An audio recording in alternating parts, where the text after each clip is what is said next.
Perkenalkan, nama saya Risa Fahima. Saya dari jurusan Teknik Sipil. Di sini saya akan memperkenalkan apa sih ilmu hidrologi dan gimana siklus hidrologi itu. Apa sih yang dimaksud hidrologi itu? Hidrologi adalah ilmu yang mempelajari pergerakan, distribusi, dan kualitas air di seluruh bumi, termasuk siklus hidrologi dan sumber daya air. Yang pertama, jumlah air yang ada di bumi kurang lebih sekitar 1,4 miliar kilometer kubik. Itu mencakup air yang ada di pegunungan gletser, air tanah, salju, dan air yang ada di bebatuan. Sekitar 97% air ada di lautan, sebagian besar es ada di Antartika, dan sebagian kecil es ada di Greenland di kutub utara. Dan sisanya air yang ada di bumi itu ada di danau, sungai, dan lain-lain. Sedangkan siklus hidrologi merupakan proses kontinu pergerakan molekul air dan permukaan bumi ke atmosfer dan kembali lagi ke bumi. Siklus hidrologi mensirkulasi air sehingga terbentuklah awan dan terjadi yang namanya presipitasi. Penguapan sendiri berarti menguapnya molekul cair ke molekul gas atau uap.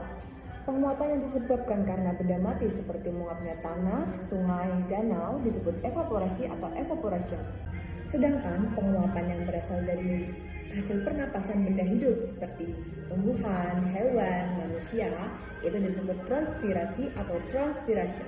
Akibat dari penguapan ini, massa uap air terkumpul dalam atmosfer tertentu dapat membentuk menjadi awan. Ini yang dinamakan kondensasi. Air hujan yang jatuh di permukaan terbagi menjadi dua bagian. Yang pertama ada aliran limpasan atau disebut overland flow, dan yang kedua bagian air yang terinfiltrasi. Aliran limpasan selanjutnya akan mengisi tampungan atau cekungan yang disebut depression storage. Apabila tampungan terpenuhi, air akan menjadi limpasan permukaan yang selanjutnya ke sungai atau ke laut. Lalu, air yang terinfiltrasi bila keadaan formasi geologi memungkinkan, sebagian besar dapat mengalir lateral tidak kenyang air atau disebut unsaturated zone sebagai aliran antara subsurface flow atau interflow. Nah, sebagian lain akan mengalir vertikal, perkolasi atau disebut percolation yang akan mencapai lapisan kenyang air atau disebut aquifer. Selanjutnya, air dalam aquifer akan mengalir menjadi air tanah, ke sungai, atau tambungan dalam. Sebagian besar air yang ada di permukaan bumi akan kembali menguap ke atmosfer. Air yang ikut dalam siklus hidrologi sekitar kurang lebih 521.000 km kubik per tahun. Air tersebut digunakan oleh seluruh makhluk yang hidup di bumi. Berdasarkan hitungan, seharusnya kebutuhan air yang ada di bumi itu terpenuhi. Tapi pada kenyataannya ada daerah yang kekeringan dan ada juga daerah yang airnya melimpah. Penerapan ilmu hidrologi. Hidrologi banyak dipelajari oleh para ahli di bidang teknik sipil dan pertanian. Ilmu tersebut dapat dimanfaatkan untuk beberapa kegiatan berikut.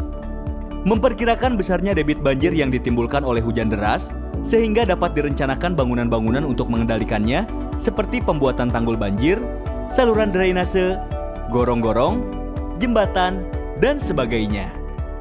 Memperkirakan jumlah air yang dibutuhkan oleh suatu jenis tanaman, sehingga dapat direncanakan bangunan untuk melayani kebutuhan tersebut.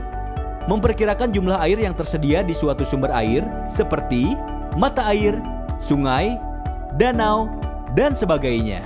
Untuk dapat dimanfaatkan guna berbagai keperluan seperti air baku atau air untuk keperluan rumah tangga, perdagangan, industri, pembangkit listrik tenaga air, perikanan, peternakan, dan sebagainya.